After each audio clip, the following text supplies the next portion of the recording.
I'll shout, then you can hear me. Good evening, everybody. My name is Eddie Barnes. I'm the director of the John Smith Centre here at the University of Glasgow, which is hosting this evening's event. Just a quick word about the centre. We're based here at the university to try and make the case for politics, for getting people involved in politics, to try and inspire, encourage young people here at the university and right across Scotland and the UK to get involved in politics. And one of the ways we try to do that is hold events like this, where we bring together people from different political traditions to talk about their disagreements, to talk about their shared experiences, in the hope that you get a little bit of an impression of what it's like inside the room, as it were, behind the curtains of political life. Now, you've all passed the protests that are outside here this evening, and we will be talking about that very shortly in the discussion this evening. What I would say from the John Smith Centre's point of view is that we absolutely defend the right of people to protest, just as we uphold the right for us all in the hall this evening to debate, to discuss, to disagree, but to do so civilly, to listen to each other, to ask questions of each other, because we think that's the way to make politics happen. So yes to the right to protest, but also the right for open and civil debate this evening. So let me, without further ado, just welcome our two guests this evening, who are going to be interviewed by Professor Sara Carter, who is the head of college here at the College of Social Sciences. Humza and Michael come from very, very different political traditions. I think it's fair to say, don't agree on much, but they have been fantastic friends, both of them, to the John Smith Centre, because I think both of them have that belief in the power of politics and in what politics can do and why it really matters. They have both come here and travelled long distances. They're doing for no fee, nor do they ask for anything. But, you know, they're doing this out of on their own back. So we're incredibly grateful to them for coming. I'd like to give them both a great welcome and show them some great Glasgow hospitality. So, Michael and Humza.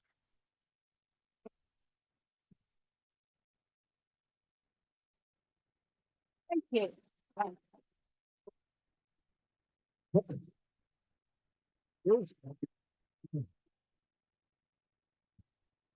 Well, good evening, colleagues, ladies, gentlemen, distinguished guests. My name is Sara Carter. I'm Vice Principal of the University of Glasgow and Head of the College of Social Sciences. And it's my absolute pleasure to welcome to the university two of the country's leading politicians. I'm tempted to say that they need no introduction, but I am going to very quickly introduce them.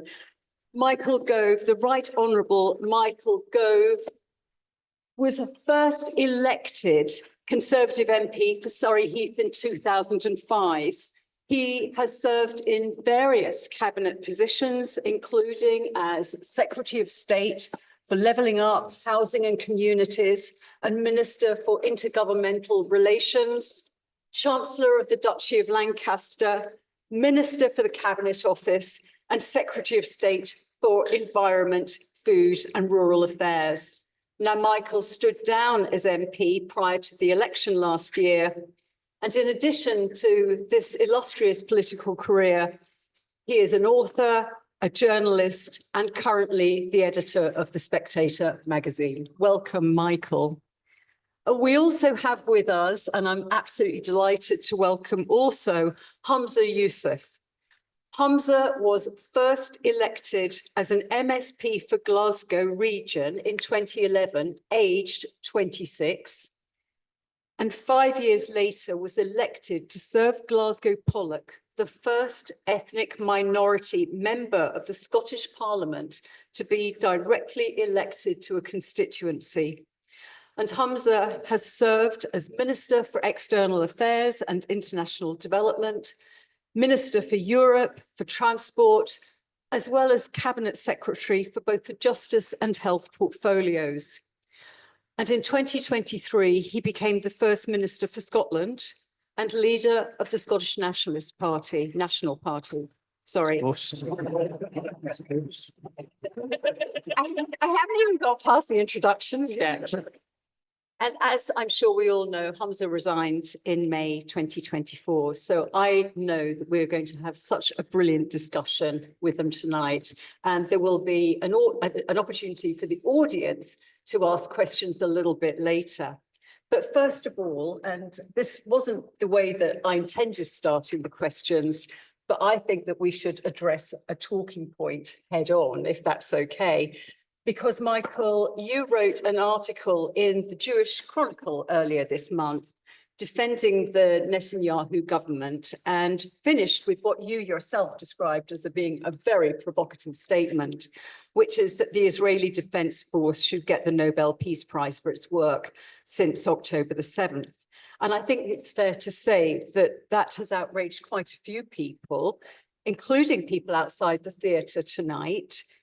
Humza, I know you will want to say something about this too. But Michael, I wonder if I could start by asking you first to explain what you meant by that. Absolutely. I'm a very strong supporter of the state of Israel. And if we needed any reminder of why a Jewish state was necessary, the fact that we're meeting here in the 80th anniversary year of the liberation of Bergen-Belsen, when we saw our king at an immensely moving memorial for the victims of the Holocaust, if we needed any reminder why the Jewish people need a state, self-determination, and forces to protect them, then that reminder is there.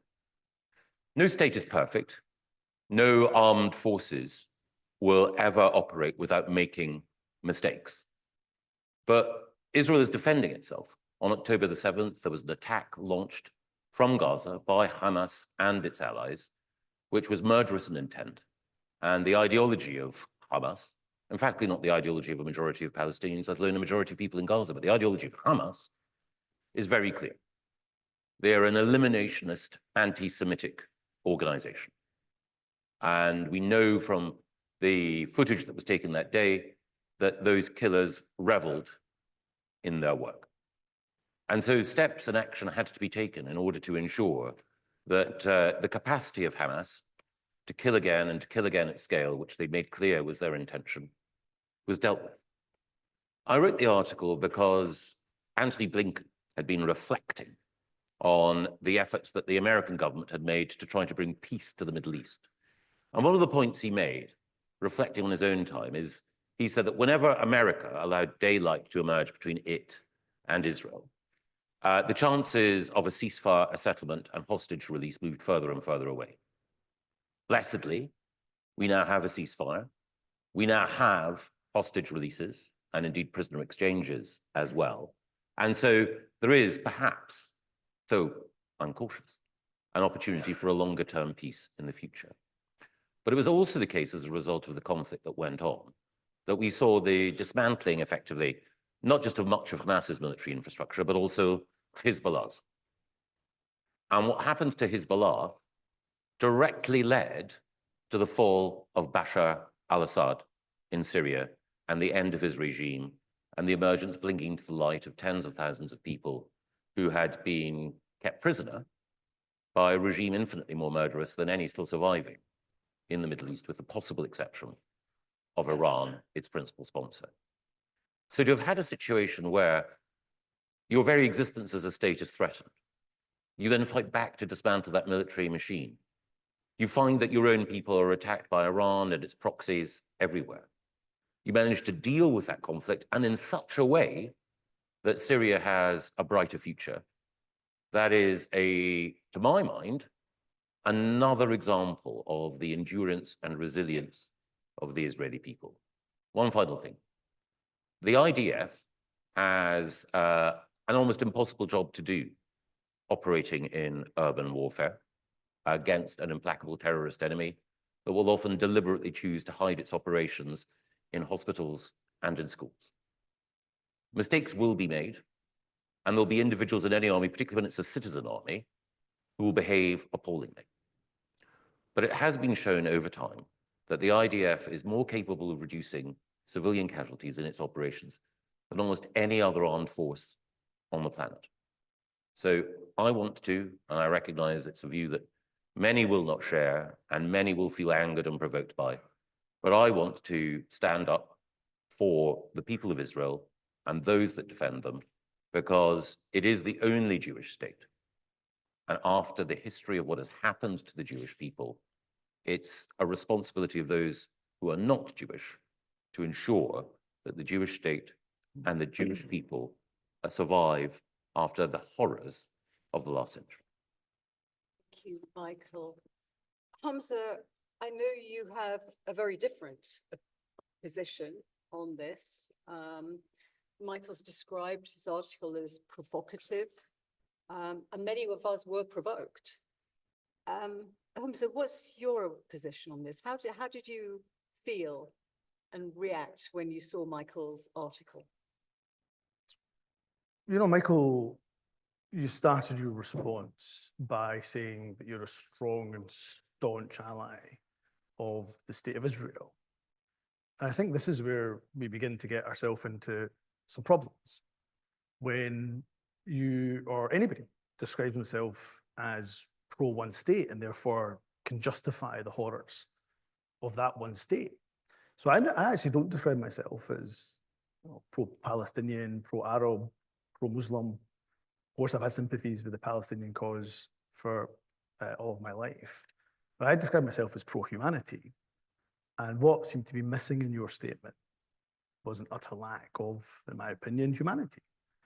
It was, in my strong view, one of the most grotesque and repulsive statements I've heard in 15 months of this bloody conflict.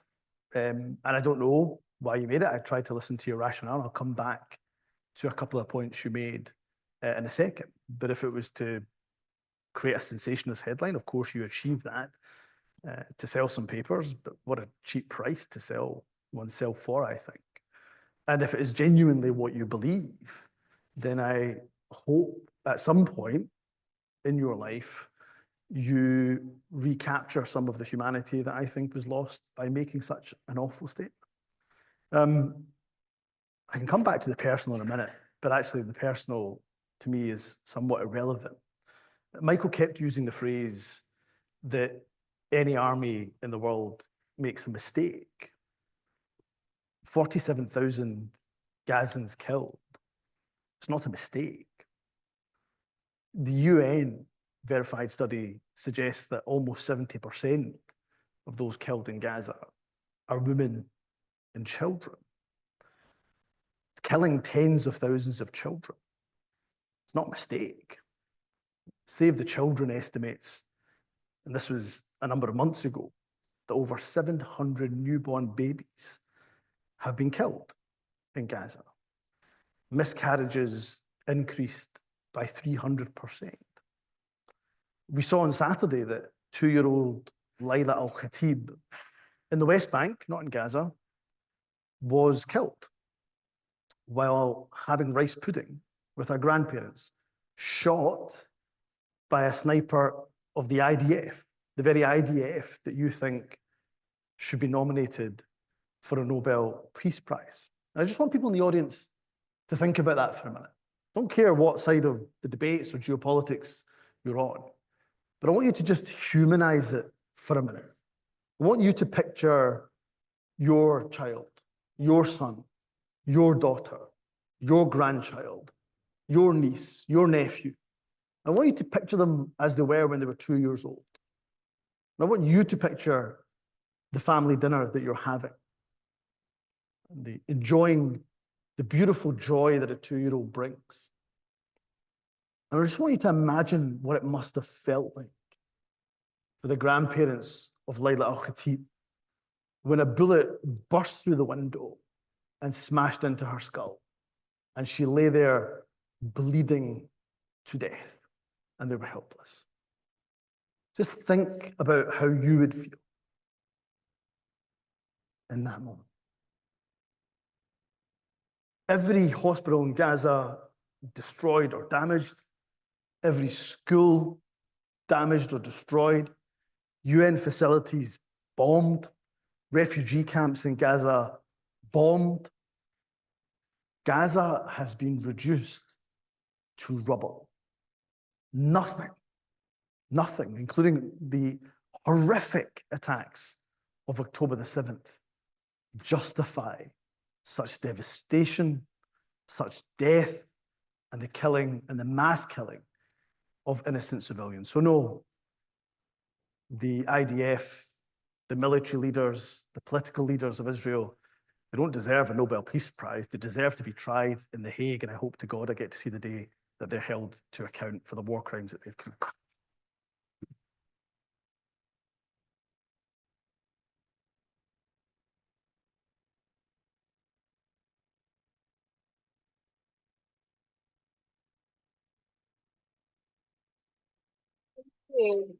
Thank you. We've heard from both Michael and Humza now, and I understand that feelings are really running high on this issue. There will be an opportunity for the audience to ask questions, and you might want to come back to this later on. But actually, the original intent for this evening's discussion was really to ask two leading, highly experienced politicians what life is like as a politician. What is political life like? And I think, as we're literally seeing this evening, it can be quite scary sometimes, really scary. And for our young people who are in this university, who might be interested in having a political life, a political career, who look up to politicians, who are curious about the life, I think they want to know, what's your life really like? Is it worth it? And is it worth it? So Humza, I'm going to come to you first, but I'll come to you as well, Michael. Well, I should have started by thanking the John Smith Centre, the fantastic centre, and in the legacy of an incredible man. I'm sad that I never had the pleasure of meeting the late John Smith. I know his family well, and they're all doing quite incredible things. In particular, I'm sure the rest of the family won't mind me mentioning, in particular, Lady Smith and the excellent work that she does, not just with the centre, but with the trust as well. And I was delighted to meet some fellows in exile from Belarus just last week. And of course, Belarus gone through, I was going to say an election, but a total sham of an election. And we'll maybe get to that later on. So thanks to John Smith Centre, not only for that, but the fact that you provided some wonderful interns to me over the year. I'm a great believer in interning. I myself was an intern at one point, and I've had many great interns, one who happens to be my office manager currently as well. So we have some great relationship with John Smith Centre. So thank you for what you do, and I'm keen to support you as in any capacity that I possibly can. Was it worth it? Was the question, and the answer is absolutely, absolutely. And I would encourage anybody, young or not so young, you know, if you genuinely care about your country, your community, you believe in public service, and my goodness, John Smith embodied that, the opportunity to serve. That's all we ask, was his famous quote. Then I think politics is one of the, if not the best way that you can make that difference. And my father said to me, so I was kind of 16 years old, I have to say, before I started watching the news. I wasn't interested in the news other than when the sport came on. And usually when I was growing up, I'm afraid Celtic were on the receiving end of a thumping from Rangers. I'm pleased to say that's changed in recent times. But I never really watched the news. And then 9/11 took place, and I had to get educated about the world. Watched the news with my dad and got hooked instantly. And I remember my dad saying to me at one point, instead of complaining and moaning and throwing stuff at the TV, why don't you just do something about it? And I'm pleased to have followed his advice and been able to do something about it. And I would say that to any, as I say, young person in particular, if you care about issues, domestic, global, international, community, then politics is the place to do it. And it's not easy. There's plenty of tough elements to it. There's plenty of difficult moments. There's plenty, I'm afraid, of nasty. And I think it's going to get nastier, I'm afraid, in our politics. But the flip side of all of that is the arena by which you can make, I think, arguably the biggest change. So no, was it worth it? Absolutely. Thank you. And thanks also for talking about your route into politics as well. Michael, I mean, similarly, your political life, we really want to know more about it. But also your roots into politics. What was it that brought you into politics? And if you were kind of advising young people today, how can they best prepare themselves for a political life? Well, I was, like Humza, I was interested in current affairs, watching the TV news with my mum and dad, asking questions. But I wasn't explicitly strongly political, went to university, studied English literature, always interested in the debates of the time, interested in debating itself, but always inclined to believe that it was better to be an observer rather than a participant. So I went into journalism, where I felt there was an opportunity for me to study and to report on the decisions that people were taking. The type of journalism that I did was initially reporting. I worked for STV and Grampian and did the Press and Journal back in the day, and then the BBC. Then I joined the Times, and the journalism I did became more opinion writing. And I wrote leader articles, the unsigned Voice of the Times articles, and opinion columns, criticizing, sometimes praising, but generally criticizing politicians. And there were several friends of mine who were involved in politics who said, look, if you genuinely believe that what you're writing is important, if you genuinely believe that we are getting things wrong and that there is a better way of operating, you owe it to yourself to get directly involved. And there were certain issues about which I cared deeply, education being preeminent among them, where I felt that some of the things that, as it happens, the then Labour government were doing under Tony Blair were right. But also there were other things, other questions, where my natural conservative instincts were engaged by support for the Conservative Party. So I took the plunge and decided to get involved. And exactly as Humza says, all of us will have different motivations in life. Some of us will want to build, some of us will want to create, some of us will want to serve. The thing about politics is that you can build, create, and serve at the same time. You can be part of a team, part of something bigger than yourself. And in the issues that you genuinely care about, you can be a very effective campaigner outside, but it's only in a political party and in a democratic institution, whether it's the Scottish Parliament or the Westminster Parliament, that you can actually drive change. And I might disagree with Humza about a lot, but it's undeniably the case that during the time that the Scottish National Party have been in government, if you put aside the big constitutional questions, there have been changes. There have been changes to education, welfare, health, and environmental policy, which would not have happened had it not been for the case that an argument was made, elections were won, and a team stuck together through the party system in order to ensure that that change came about. So whatever issue you might care about, a single issue campaign can change the weather. But it's only through direct involvement in politics, dealing with the complexities of why change hasn't come in the past and who needs to be persuaded and how, that you can actually drive the change that you believe to be necessary. Thank you. Actually, one of the big political events that we have all lived through and we've all observed and been part of to a lesser or a much greater degree are the two referendums that have been held in the UK, Brexit and independence. And you've both been leading lights and deeply involved in at least one referendum. Both times you were on different sides. And I'm really... And the third one will be on different sides.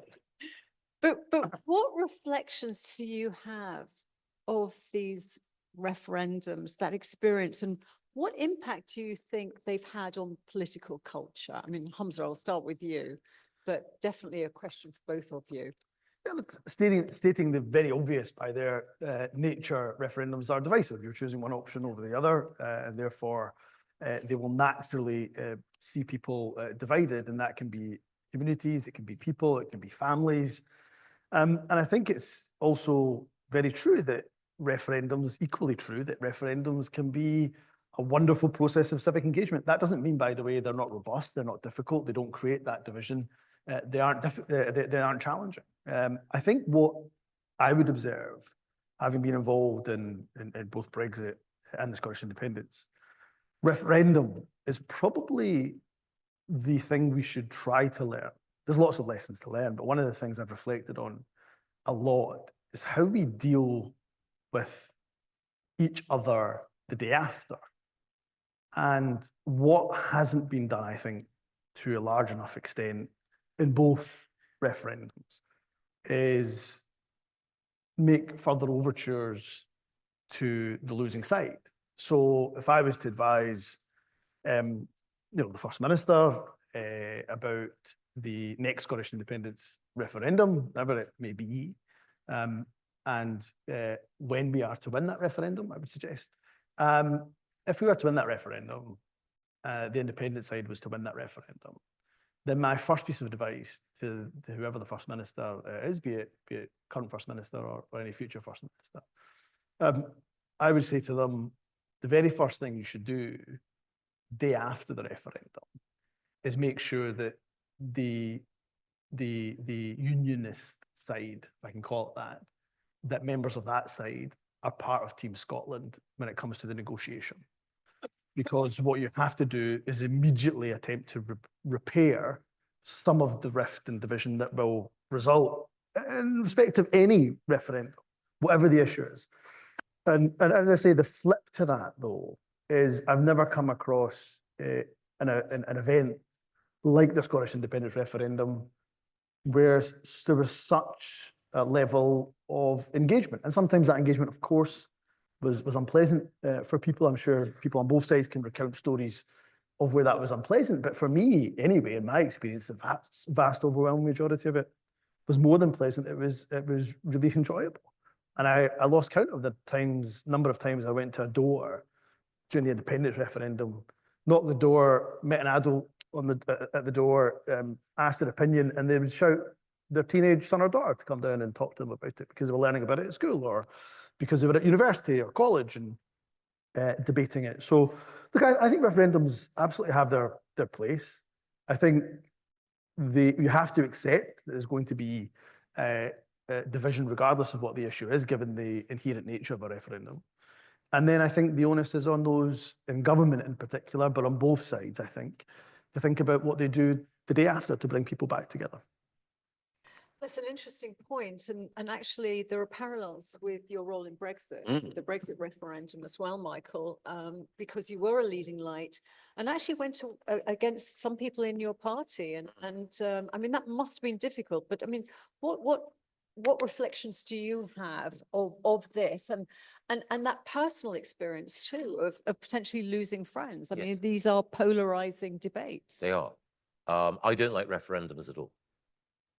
I think they're a mistake. I think that for the reasons that Humza alludes to, it's a binary choice, a division, but more than that. You can argue it's potentially a binary choice at an election, certainly a Westminster election, throw this desperate Tory crew out and get a new team in, or stick with the incumbent government. But in 4 or 5 years' time, there's a chance to reshuffle the pack, to change your mind, to alter things. The basic rules of the game, the shape of your country hasn't changed. A democratic conversation continues. The thing with a referendum is it's decisive. And in a referendum, you're forcing people not just to choose sides, but if your side loses, I'm killing your dream. And that is a terrible thing. And all of us can think about the way in which at a future stage in a political conversation, we can move the ratchet in our direction towards greater social democracy or towards greater liberty or whatever it might be. But it's fundamentally divisive. And it's also the case that it encourages people to assume a strong identity. And one of the concerns that I have is that identity politics overall in our society doesn't do justice to the complexity of different views that we all have. But when you've got to choose, and if you're an elected politician, you can't run away from that choice, then you take your position on the basis of logic, reason, emotion, and all the rest of it. But then exactly as you say, Sarah, you find that there are people with whom you agree on 80% of things or 90% of things, but you don't agree on this issue. And that means that people with whom you can have a constructive political conversation are suddenly in a different tribe, and a tribe that's divided, and you're shooting at each other from different trenches. So my experience of the two referendums is if people deeply and strongly want a referendum to decide an issue, in a democracy you can't stand in their way. But on the whole, they are divisive and percussive interventions in the conversation that is politics. They turn politics into more of an argument and less of a conversation. But I would mention two other things as well, just in case you think, well, you got involved in this Brexit referendum, mate, if you don't like referendums much, you should keep quiet. I did argue to David Cameron, and I was with George Osborne in arguing this, even though we ended up on different sides, that a referendum was not a good idea. When Alex Salmond secured a majority in the Scottish Parliament in 2011, that was a clear mandate for a referendum at that point, though I was deeply worried when we granted it about what the outcome would be. And to be fair to Humza, his point about how one acts in the aftermath of a referendum is a very fair one, because the day after the referendum result, when Better Together had won, David Cameron announced that we were going to have a change in the Westminster Parliament so that England-only legislation was voted on only by English MPs, English votes for English laws. And that was a mistake. It was graceless triumphalism rather than inclusive, genuinely inclusive in the spirit of those who believe in unions. So I think Humza is right, and subsequently we changed course, we changed English votes for English laws. But I do think that, as indeed David Cameron, I think, has attested in an interview that he gave to George Osborne and Ed Balls, that was in retrospect a mistake for precisely the reasons that Humza outlines. Thank you. So we've talked about two very divisive referenda, but you also were politicians during one of the most unifying periods when we were faced with the COVID pandemic. And this was a situation where politicians surely had to put aside party political differences. They had to rely on experts. They had to work across... Some of us. They had to work across devolved governments. So what was it like being a politician then in the midst of the pandemic, which was a very different experience for everybody, including politicians? Well, given that you come to me first on every question, I'm happy to defer to Michael, and then I can give my truthful response if you wish. Let's start with COVID. I think Relying on experts. we all did. The problem was that it was a novel virus, and as the science and our understanding of it developed, so our ability to deal with it developed as well. To this day, debate rages about whether or not we locked down early enough, whether or not the lockdown was too severe, whether or not schools should have been spared. But we were, whether it was in the Scottish government or in Westminster or anywhere else actually in Europe, we were having to choose between options, all of which were bad, trying to find the least worst with imperfect information at high speed. Two things I would say.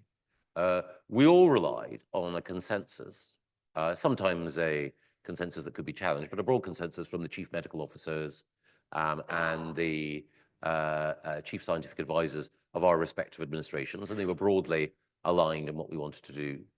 And also, while there were policy differences between England, Scotland, Wales, and Northern Ireland at certain times about the non-pharmaceutical interventions that we all adopted in order to try to stop the virus spreading, there was, 18, 90% of what we were implementing at any given time was more or less the same.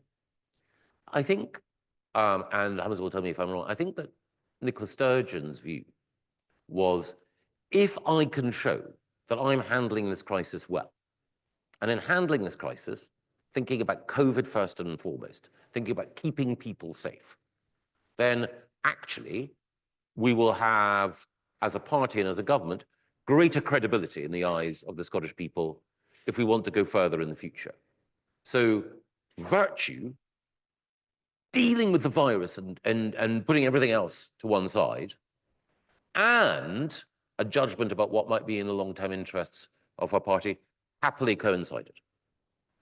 There were one or two moments where people in the Scottish government did look to differentiate for the sake of differentiation.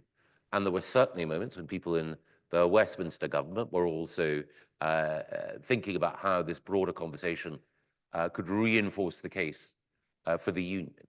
But most of the time, most of the actors recognized that the most important thing was to demonstrate that they were working constructively across party divisions in order to deal with something so overwhelming that it was if not a once in a lifetime event, certainly a pandemic worse than anything that we had seen for 2 or 3 generations.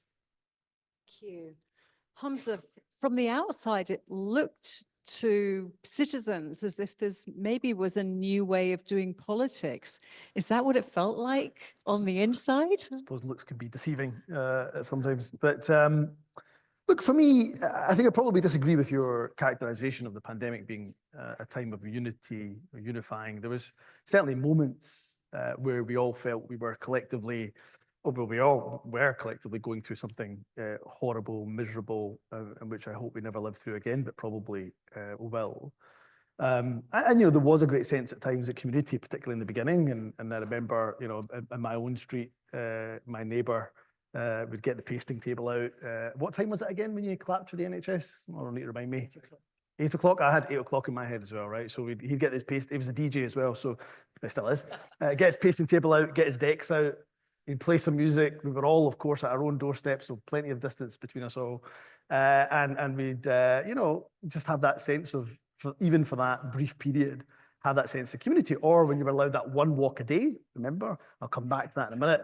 You'd go and you'd pass the same people because it was the same time you would go on the walk. You'd all wait for the best conditions to go on that walk together as a family. So there was a real kind of, so there was a kind of sense that we're all kind of in this and going through it together. But then quickly, there was also a fair bit of division. And I'll come back to that in a minute around things like vaccines, but also I think more so around the NPIs, the non-pharmaceutical interventions or lockdown measures, as we probably more appropriately know them.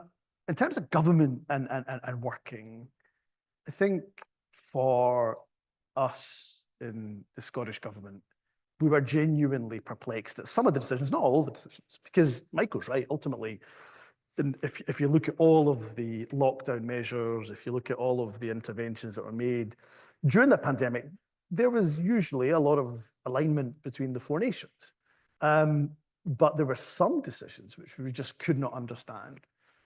The science, the rationale, the logic. I mean, if I give you just one example, kind of fairly early doors, I was designated to be in this meeting with other ministers from across the nation, and it was to do with, if you remember, the travel restrictions. You had these red lists, the green and amber lists, bloody confusing as it was, I'm sure. And we had a really strict criteria of what countries, there were certain data we would look at. We were given that data by the Joint Biosecurity Centre. And it was actually a pretty easy, if a country hit a certain number of cases, certain R number, all that kind of thing, they would go on the red list. And there was almost very little discussion about it because the data was so obvious. Now you get those that are borderline, and you've got to have a bit of a discussion on those. And there was one meeting, there was a transport secretary at the time, it was Grant Shapps, Michael Green, whatever name he goes by. He was in that meeting, and he decided to take Spain off the red list.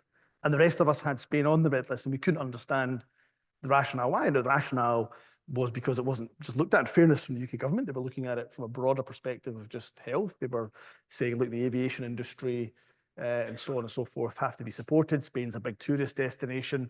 But 3 days later, 4 days later, put Spain back on the red list. So you would constantly get decisions like that, which we couldn't understand. And then came the whole Partygate nonsense and the difficulty around getting people to follow the rules if politicians at the most senior level aren't seen as following the rules.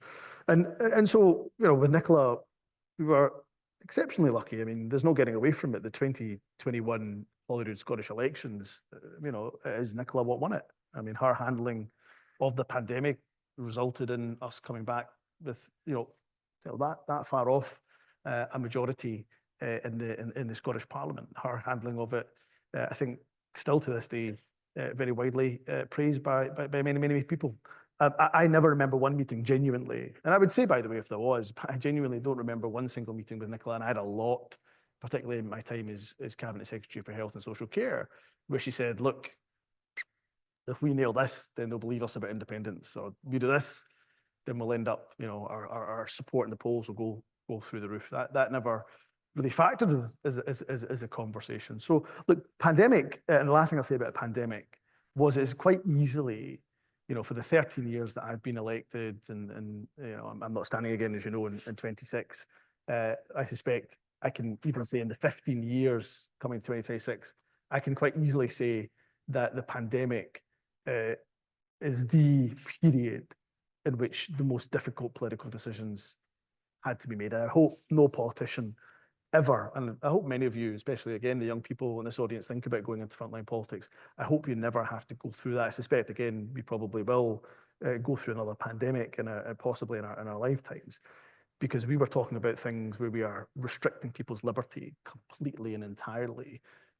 We are pausing cancer screening. It's the worst decision ever for a government to have to make. So hopefully we never have to go through those kind of decisions again.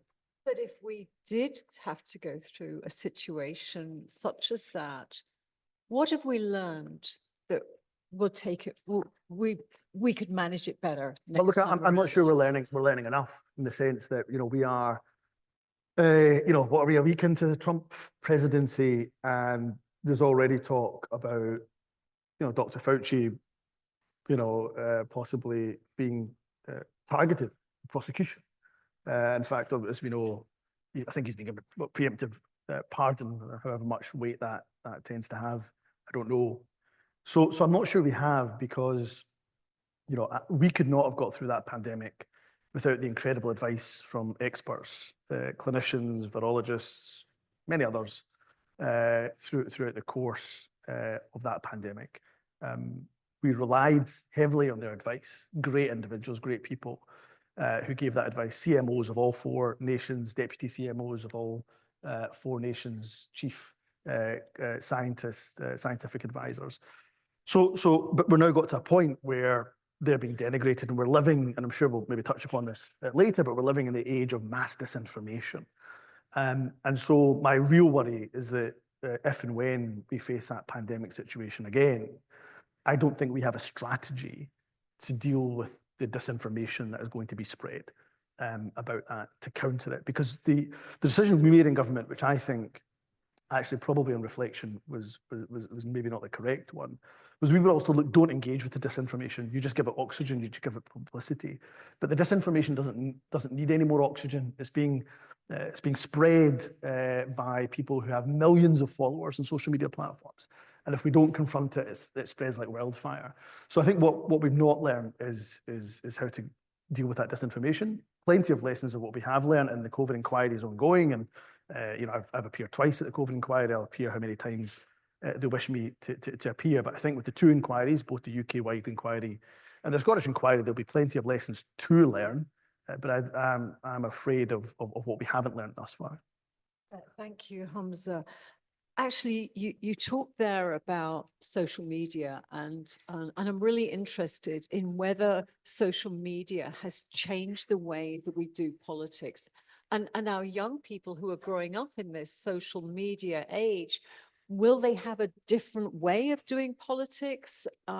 Michael, over to you. What's the impact going to be? I think it's too soon to say, but it's undoubtedly changed things. So it is the case that I've observed during the time that I was in the House of Commons, the way in which people ask questions, interact and debate changed, because rather than necessarily seeking to influence people in the House of Commons itself, or to have an opinion recorded in Hansard, or even latterly to be clipped on the 6 o'clock news, people were instead deliberately speaking in such a way as to ensure that they had a tweetable or a shareable clip.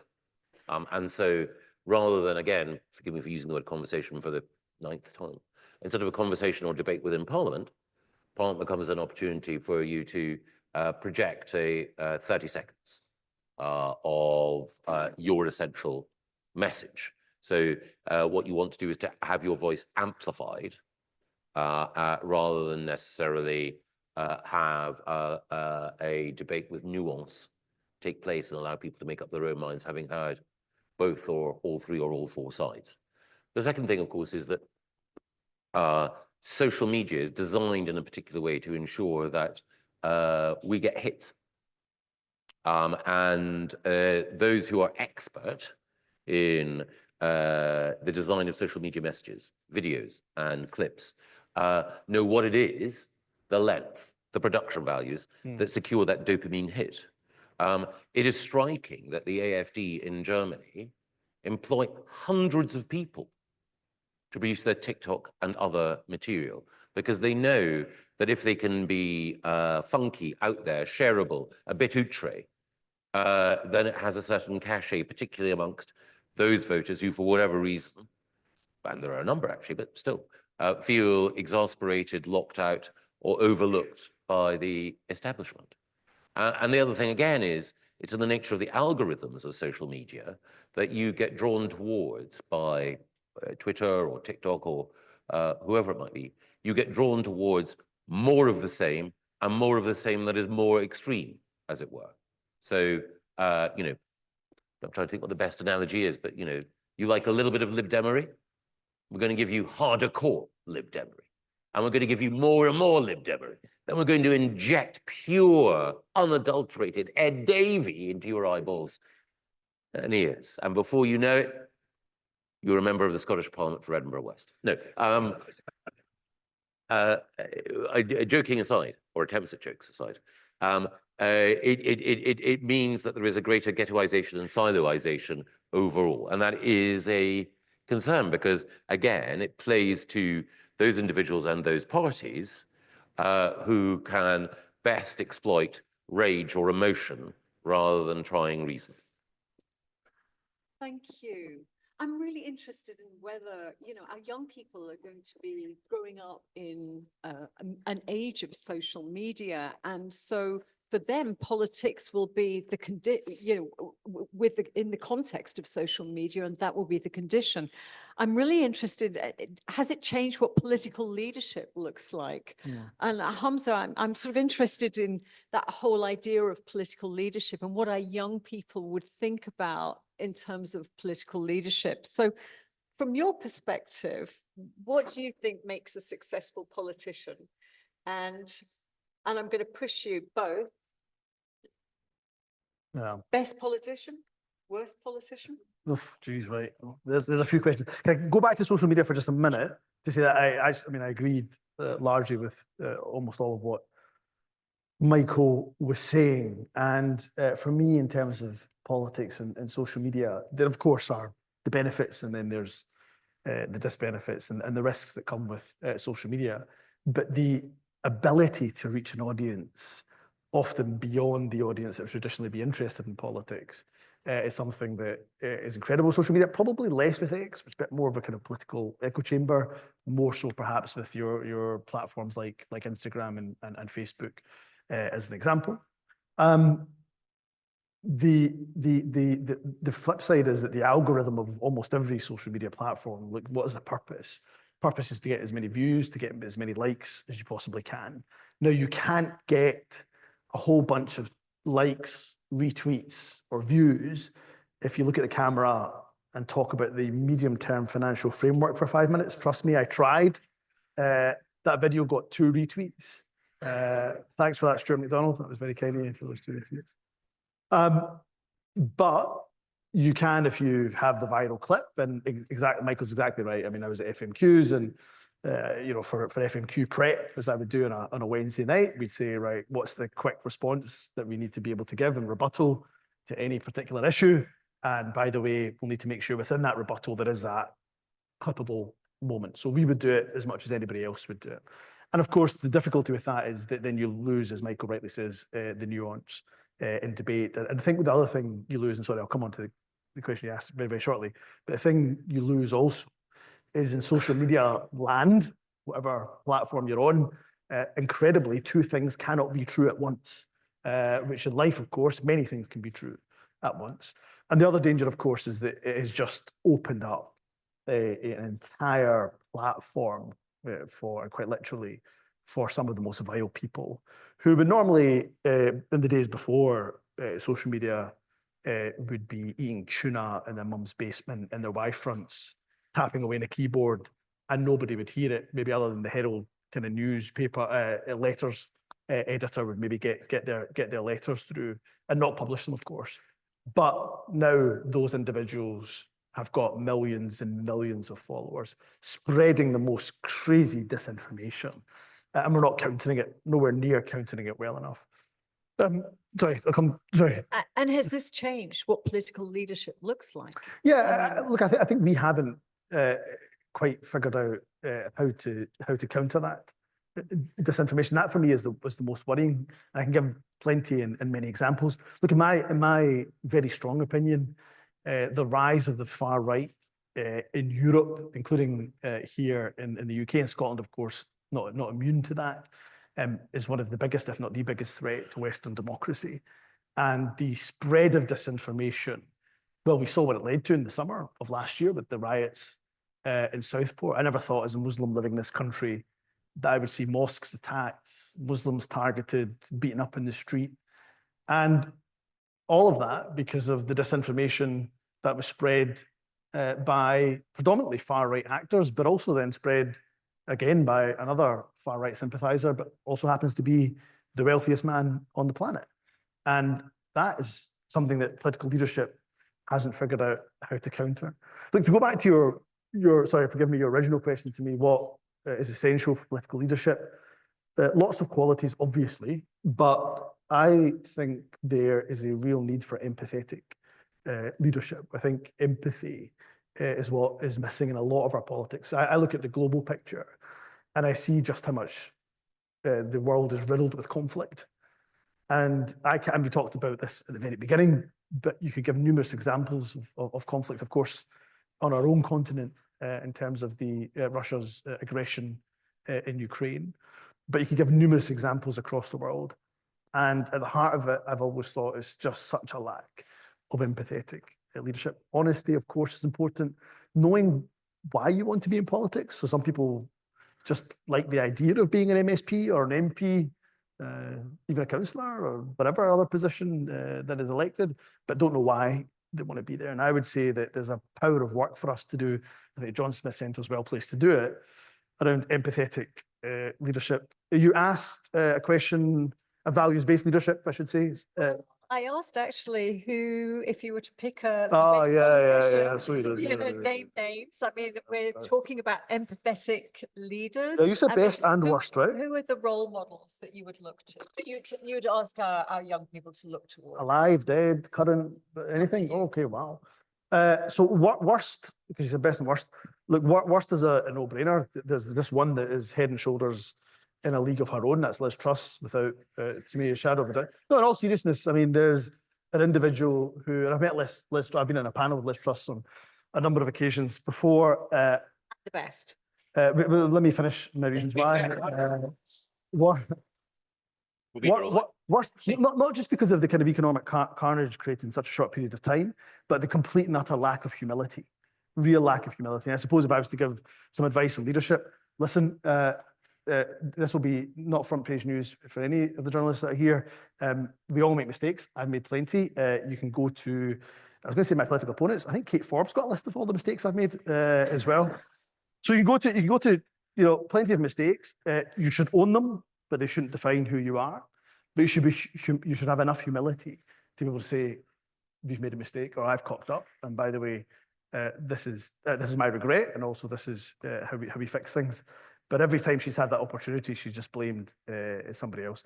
Best, look, there's plenty. And I'll not do the easy one, which, you know, I do think Nicola's one of the greatest and most talented we've had in the history of devolution. Somebody I greatly admired, really respected, met on a number of occasions before he passed away, and I thought made probably the best resignation statement in modern political history was Robin Cook. I really liked Robin Cook for his principle, I really liked Robin a lot, but historically, I also think one of the biggest disruptors, and we are living with the change that he made at the time, of course, was somebody like Clement Attlee. If you were going to look at historical figures outside of the United Kingdom, it feels difficult not to look, and I know it's, again, maybe the easy answer, but difficult not to look at somebody like Nelson Mandela. And the reason I say him, because I mentioned we're in a world riddled with conflict.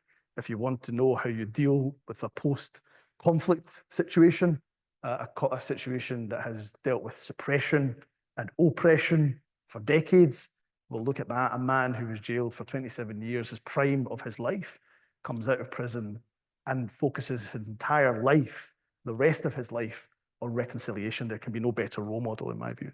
Thank you. Okay, Michael, I'm going to ask you the last question before I go out to the audience, and that's... Surely going to ask him the best and worst as well. I want Oh, yeah. I want to hear. I'm going to. My last question for you was, what makes a successful political leader in your view? And again, the best and the Okay, sure. worst. So you get the opportunity to.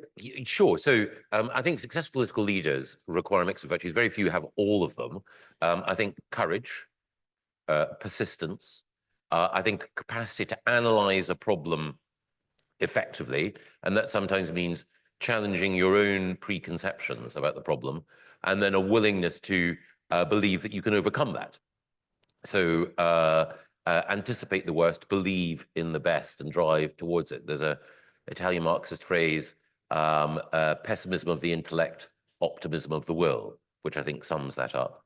I think the other thing is the capacity to imagine, exactly as Humza says, what it is like to be in someone else's shoes, even if it's only for the exercise of thinking, what is my opponent's strongest argument?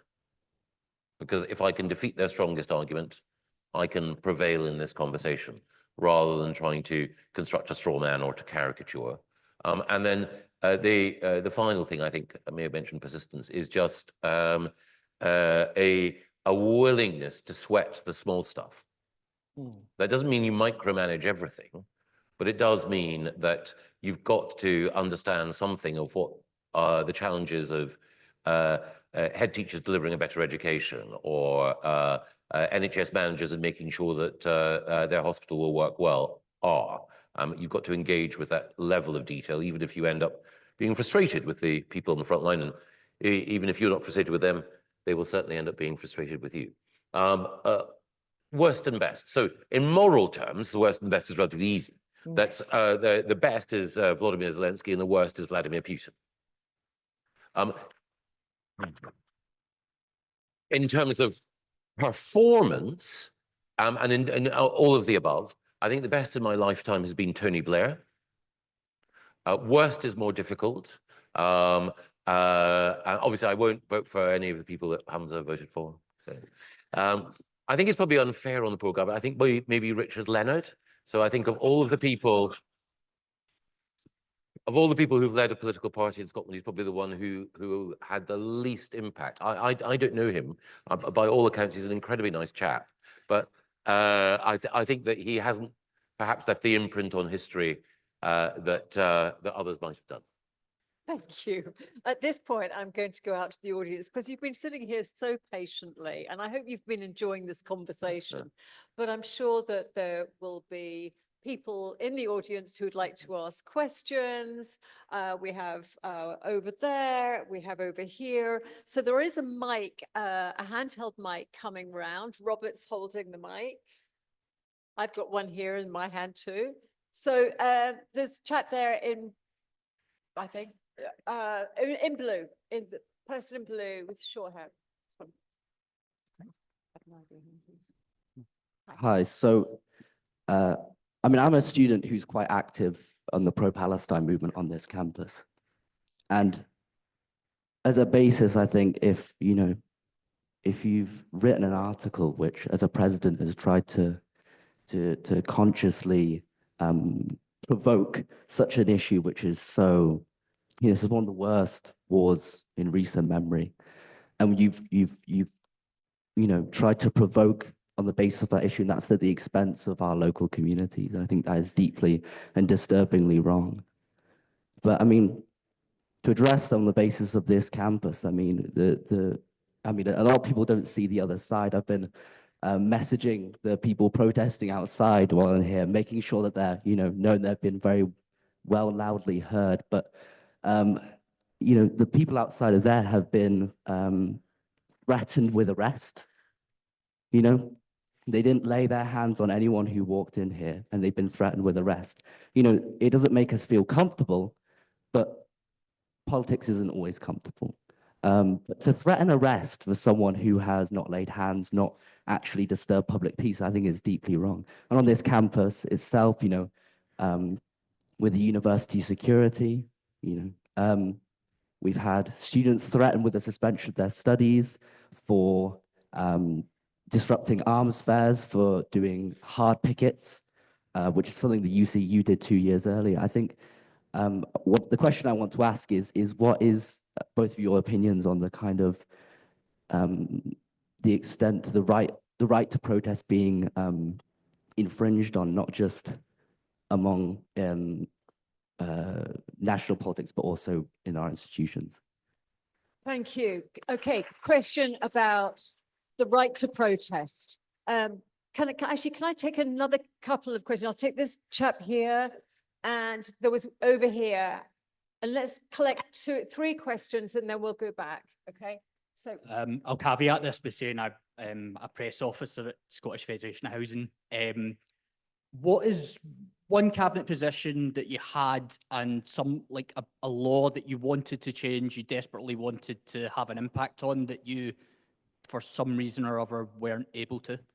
thank you. Great question. I'm going to take one more question from over here, from this side of the room, and we'll go to Humza and Michael for some responses, and then see if we can get some more in as well. So given the position of the devolution settlement, do you think it's likely that we're going to see any other Scottish Prime Ministers, Scottish Chancellors of the Exchequers, given that essentially a Scottish MPP can't become Education Secretary, can't become Health Secretary, can't engage with these issues in their own constituencies? Are they less likely now to become Prime Ministers? Does that affect sort of Scottish leadership in Britain in the future?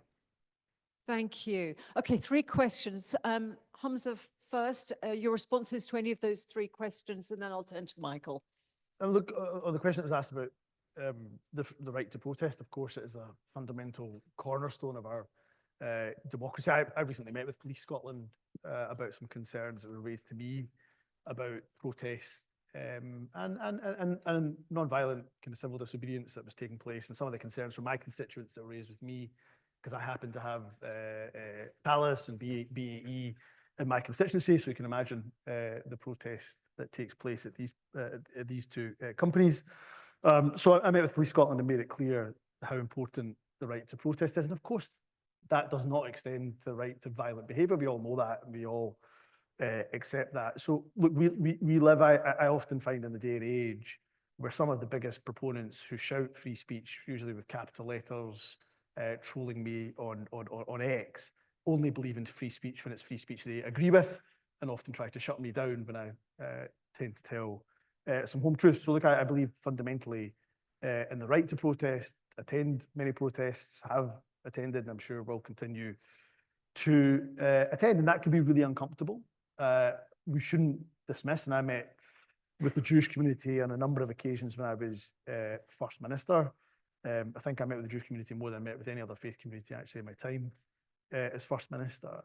And they would tell me truthfully that they felt that they were intimidated. They felt really the marches and protests were taking place.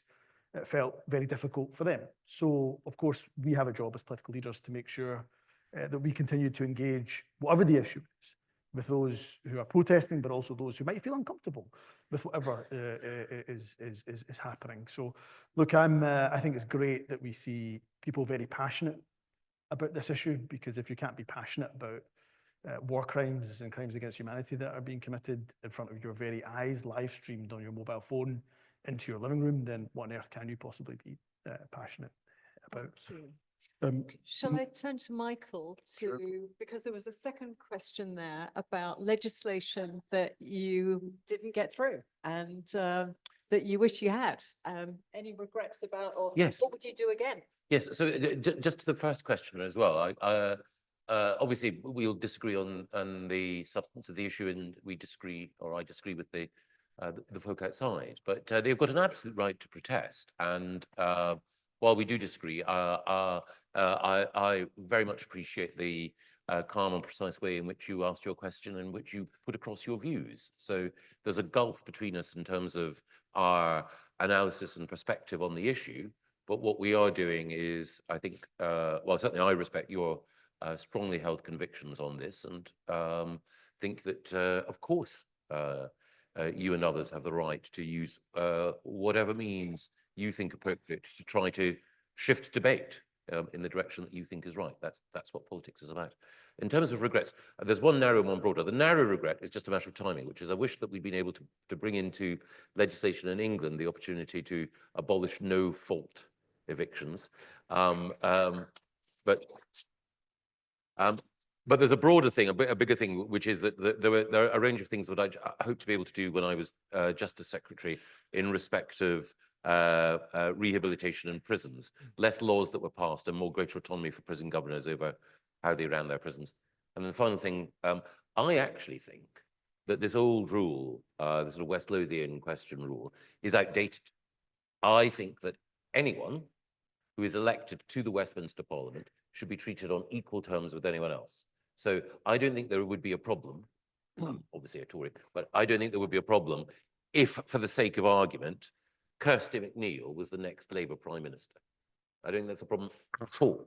I don't think it would be a problem if, in a future Lib-Lab coalition, for the sake of argument, that Wendy Chamberlain was Home Secretary. That is not a problem, because that is, you know, I believe that's one of the ways in which you demonstrate that the union works, that whether or not you're the MP for North East Fife or Midlothian, you have exactly the same rights in Westminster as the MP for Surrey Heath or Doncaster. Thank you.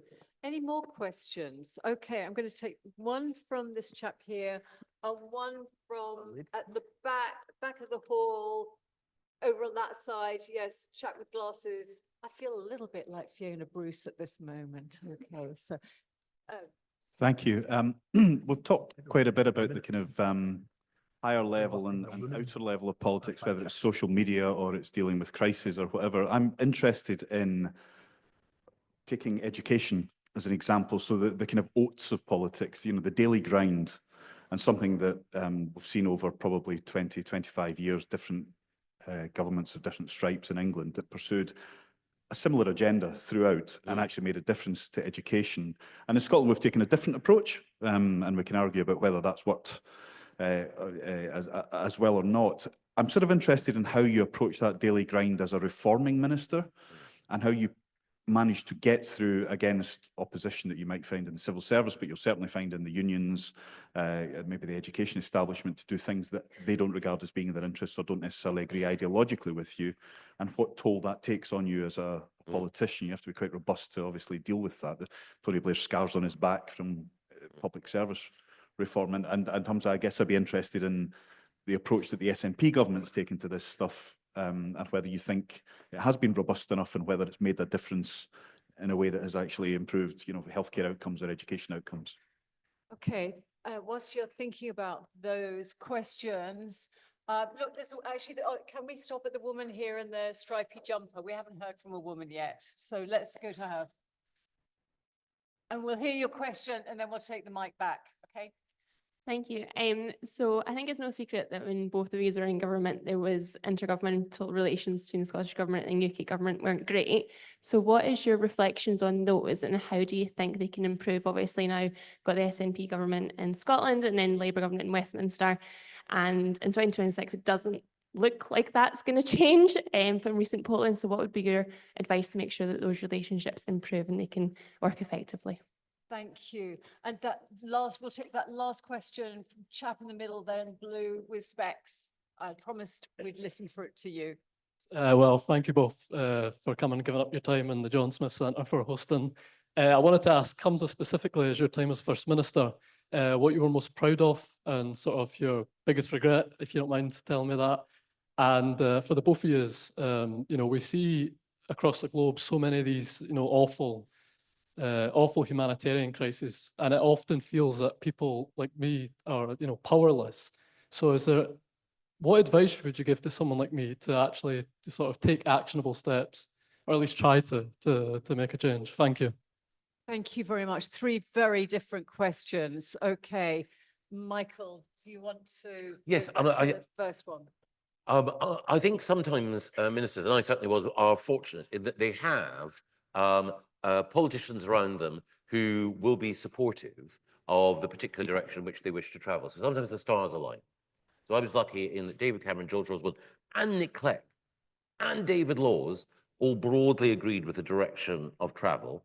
And it was also the case that there were people who'd been in the Labour Party, Andrew Adonis and Sally Morgan, who agreed with us as well. So even though there was institutional resistance in the civil service and certainly from the teaching unions, that helped. It also helped that there were people in the world of education in England who wanted us to make these changes and who, as heads or as individual teachers on the front line, were prepared to join a campaign for increasing standards as they saw it.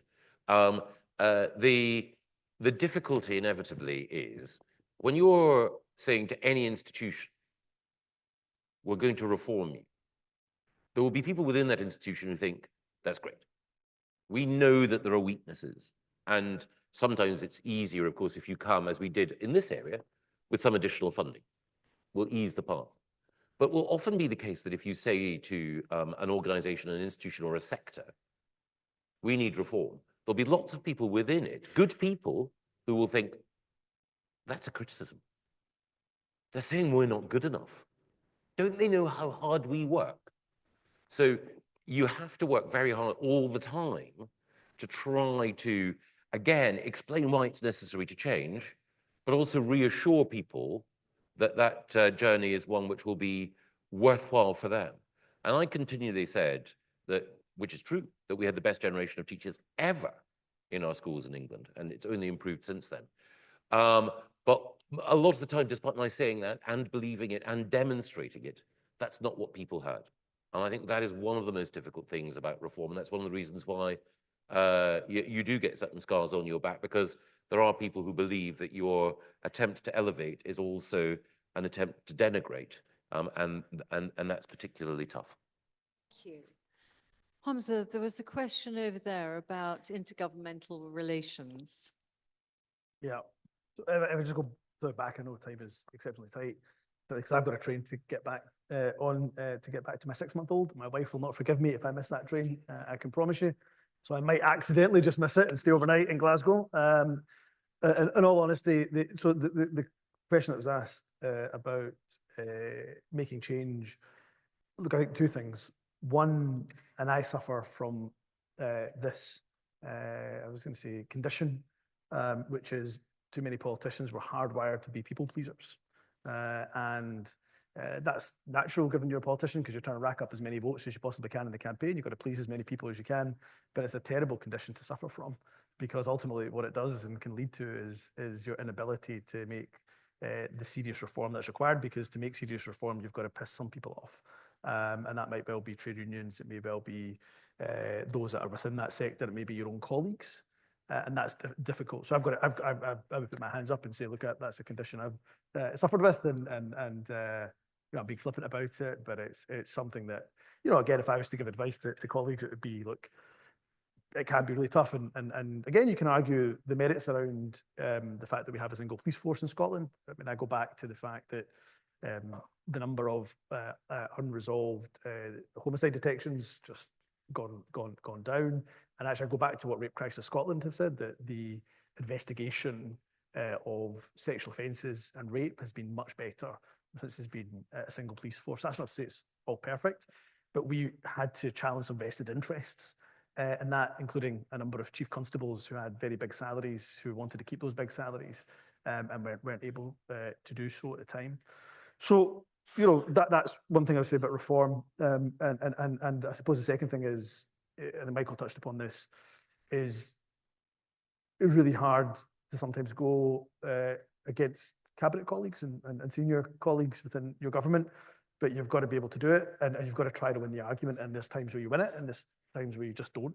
And you know, I was, you know, when I was, it's interesting. Michael chose justice. I would choose justice actually as one area where also I would have some regret at not being able to make enough reform around community sentencing and rehabilitation. I mean, prison should only be for those people that absolutely need to be in prison, and there are many people that are required to be there, but it is not a place for rehabilitation of reoffending.